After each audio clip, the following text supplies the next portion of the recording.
Two, one.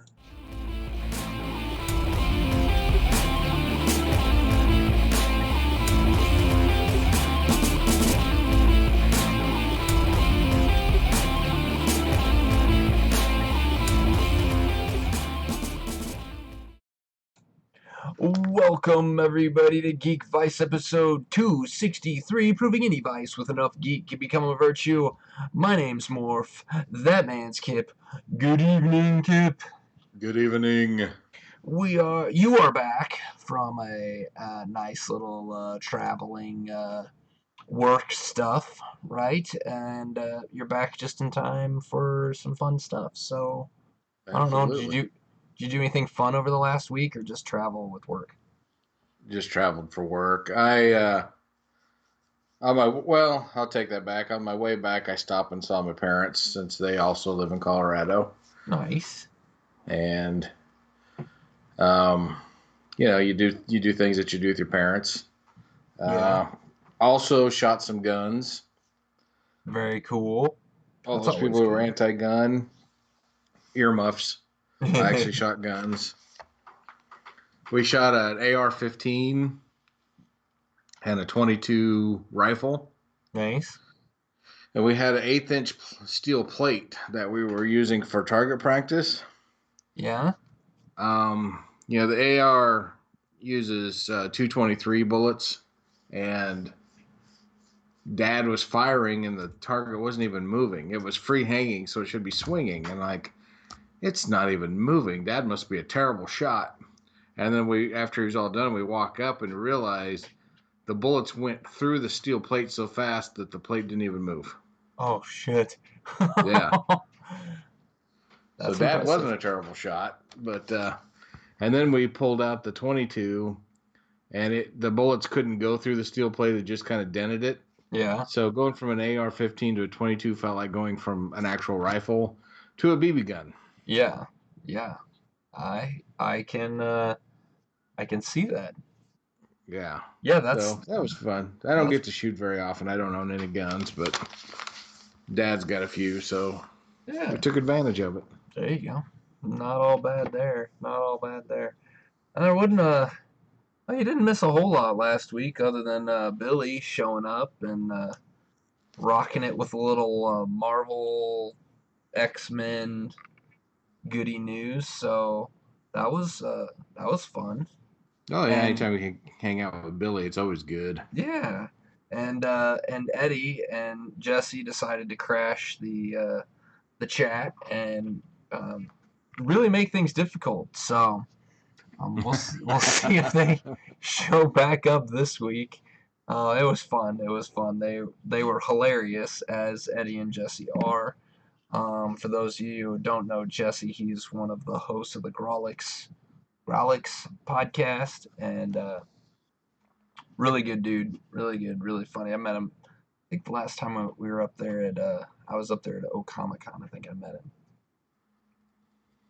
Yeah, I'm pretty sure we met those guys. Oh yeah. But yeah, all that's good. We did have this crazy thing that happened over this last weekend called San Diego Comic Con, and the news that came out of there was really interesting. Surprisingly, DC did not have a whole lot on their movie and television front. They had a few things like they're going to do a Superman Red Sun animated movie, which their animated movies are actually really good, and this one could be really good. Um, that is an Elseworlds title. It's like Marvel's What Ifs.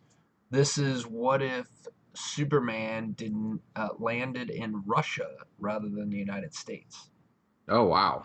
So yeah, very different story, very different Superman, and but really good. I've read the comic book of it, so I wouldn't mind seeing the animated version of that. I like DC's animated stuff, so definitely worth checking that out.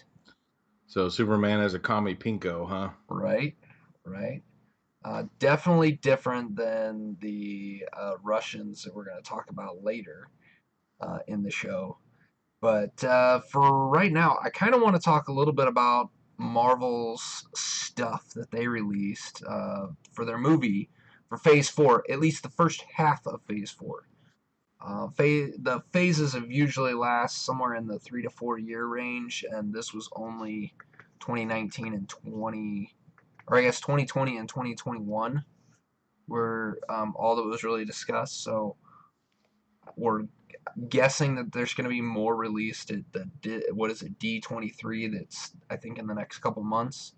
So I'm gonna guess there'll be some more stuff there. But some of the things we got that are interesting, we kind of knew about Eternals coming, which is a um, new movie. The characters are created by Jack Kirby back in the day. This is this will be a little interesting. I'm gonna guess it's gonna have a little bit more of a feel like Thor Ragnarok is kind of what I'm thinking.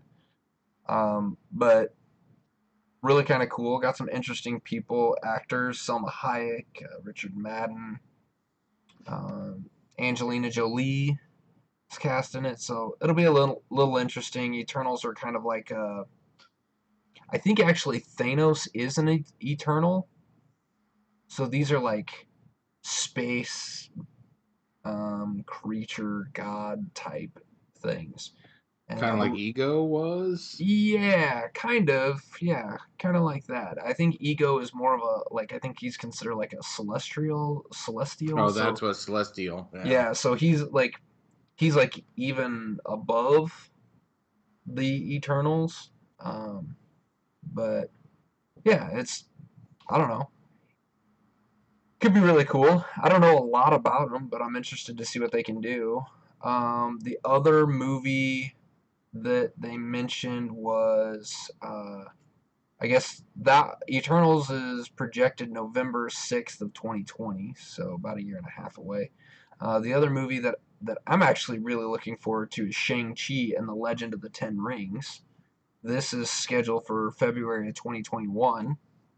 So we can actually see the Mandarin, the actual Mandarin. The actual Mandarin.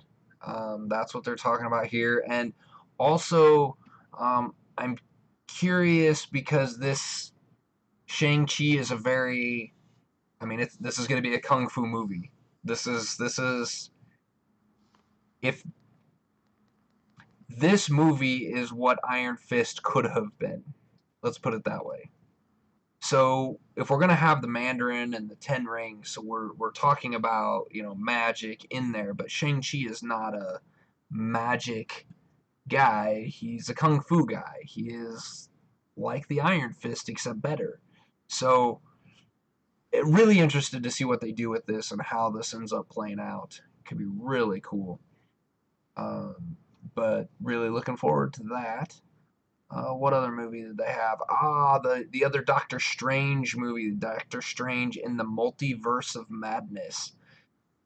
This is May of 2021, and I'm super excited for this because for two reasons. One, it's a sequel to Doctor Strange, and I really enjoyed Doctor Strange.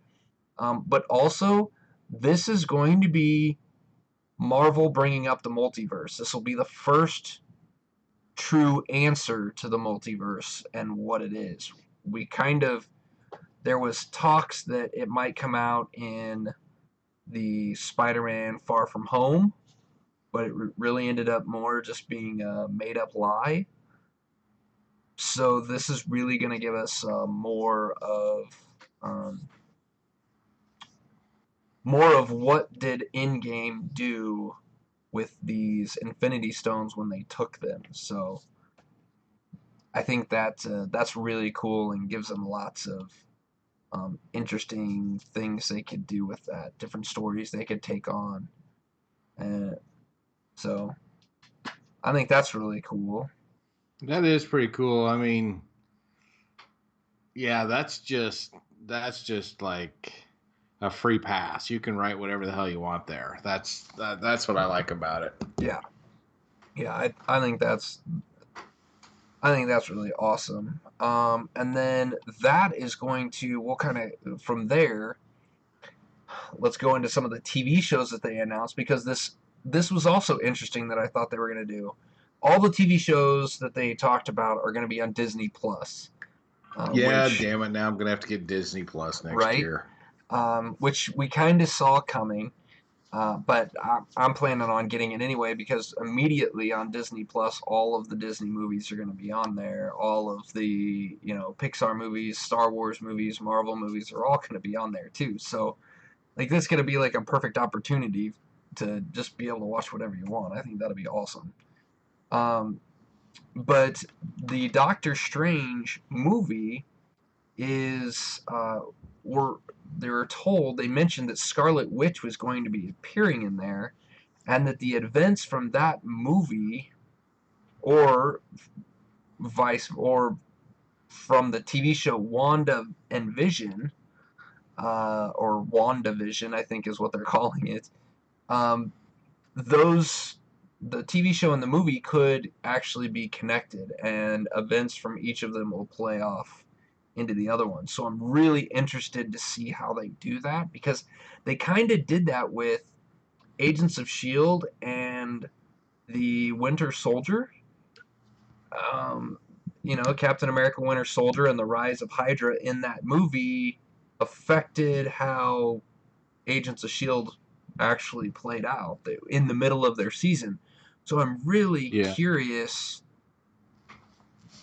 I'm curious on two things. One, is Disney Plus going to be like Netflix, where their TV shows are just up there all at once and you can binge watch them? Or is this going to be something where they release them every week, and that's going to be that's going to fit in with when the movie release comes out? Or are they gonna do like, okay, here's like 4 episodes of WandaVision, and then right then you're gonna have the multiverse of madness, and then you have more WandaVision that'll come out after that movie's released? I don't know. I'm curious to see how they do that and how they handle it and how that works. But they talk about these being connected and the events between them playing off each other. Yeah, I'm kind of torn on how I want it to go. I don't, I like it when, they just release everything at once and just binge watch it. But Yeah, then I'm also disappointed that they do that because then it's over in a weekend and you're like, damn. yeah. Well, Yeah. and it could also be like, how are they going to do with all these different shows that they're doing? Because the other one they've got what coming out is the Falcon and the Winter Soldier. It's going to be fall of 2020, which is not that what, a year away, year and a half away, and this is going to have Sebastian Stan and Anthony Mackie as the Winter Soldier and the Falcon. And they also mentioned that the bad guy in this one's going to be Baron Zemo, and that Daniel Bruhl, who played him in the movies, will be back. So that's kind of cool. This will be the first time that you get the straight movie character straight into the TV show, because this one's the Falcon and Winter Soldier are going to come out before WandaVision. So I think that one's kind of cool. I like that idea. Um, the way they did the announcement for that one, they had Anthony Mackie and Sebastian Stan standing up there, and they were passing the shield, the Captain America shield, between the two of them, and they had talked about how that they're both going to wield the shield within that TV show. So I think that's Right. kind of cool. Neat idea, neat little thing. Let's see. The other one is the Loki TV show. Tom Hiddleston will be back for that. That's the spring of 2021. And Yeah, I'm pretty pumped about that. I'm really excited about this because this is one of those multiverse things that they've created, and going to be, this is going to take place. This TV show is going to take place after Loki and Endgame gets the Tesseract and disappears. That's when this show is going to take place. So it's going to be. I'm excited to see what they do with that, and how that plays out with everything else. It kind of makes me curious on, will Loki be able to kind of time travel, or will this, like, how does that play out and what's going to be different within the Loki universe now that um, will Loki ever really get back to the true Marvel universe, or I don't know. It's I interesting. don't know. Well, it's it has the Tesseract will travel kind of thing, so Right. we'll see. We'll see. I mean, again, there's so much they could do with that. It's an amazing idea. And Tom Hiddleston is just freaking awesome. Like I love watching that guy on screen. So I can't wait to see him on a TV show type thing. Oh, absolutely. And to get him and not have to substitute somebody else in is huge. Yeah. Yeah. Uh, yeah, they couldn't have done it otherwise. People wouldn't. People would be all Oh no, he's too awesome. anti whatever. Right. The other one that I think is kind of cool is the What If. So they're going. This is going to be animated for one, which I think is interesting that they're going to try to tackle the animation side of this. But I'm also curious to see who does the animation. Is it it's within Disney? Is it going to be Disney animation? Is it going to be Marvel exclusive animation? Are they going to try to hit up and bring in some of the Pixar animators to It's do some actually of going to this? be me, and it's just going to be all stick figures. It's gonna be mega. It's gonna be meta, is Yeah. what's. Oh, that's going to be awesome. Um, but the what if stories I think are great because just like we had talked about with Superman, the Red Sun, like it's going to be really interesting with what they do with this and um, which stories they choose. I think they had mentioned one of the first ones they're going to do is going to be what if Peggy Carter became Captain America, which I think is a really cool one and gives them a way to bring back Peggy Carter. And I, I just think that would be really cool. That's a really cool story. But there's so many what ifs that are out there that are so awesome. So can't wait for that one. That's summer of 2021. Now the one here that I have that I'm pretty sure your wife is stoked about, and you will have to get Disney Plus fall of 2021 at the latest because Yeah, there's I know what going to you're gonna be say. Jeremy Renner is back as Hawkeye. And this is also going to introduce a character in the comic books that I absolutely love is Kate Bishop. Um, this this is really cool. This is really neat, and the interesting part about this is if you have read the Fraction Aja comic book run called Hawkeye, the title that they used for this show is the same title and the same way that they do that Hawkeye comic book. And in that Hawkeye comic book, Jeremy Renner is, well, not Jeremy Renner, because he's not in the comic book.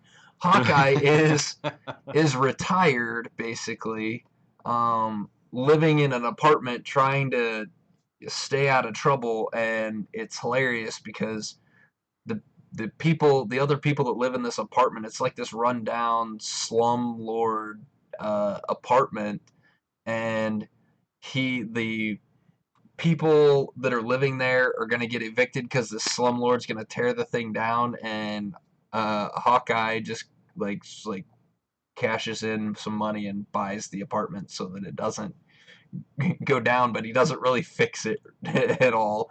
It's just like, oh no, we'll just stay living here, but I don't really want to do anything to it. He's kind of like well, he gets beat up a lot. The people there know him as Hawk Guy, not Hawk Eye, because I think it's like one of his neighbors is blind and partially deaf. Kind of like Deadpool's friend. Um, Oh yeah. so it's funny in the way that they bring that up. That comic book series is really fun and a lot of fun. But that's also has Kate Bishop in it. So I'm kind of wondering what they do there and how they play that. But um, really looking forward to that one. because that could be a lot of fun, and I'm sure Holly's excited for it. Oh, you have no idea. As soon as she found out that, and then she's like, "Okay, now we have to get Disney Plus." It's like, yeah, I know, Yeah. but we at least have a year. Right. You save a little bit of time. So the first, I think this is actually the first movie that's slated to come out, which is May of 2020. We're gonna get our Black Widow movie. We knew it was coming. We kept hearing that it was coming, but we'd never actually seen.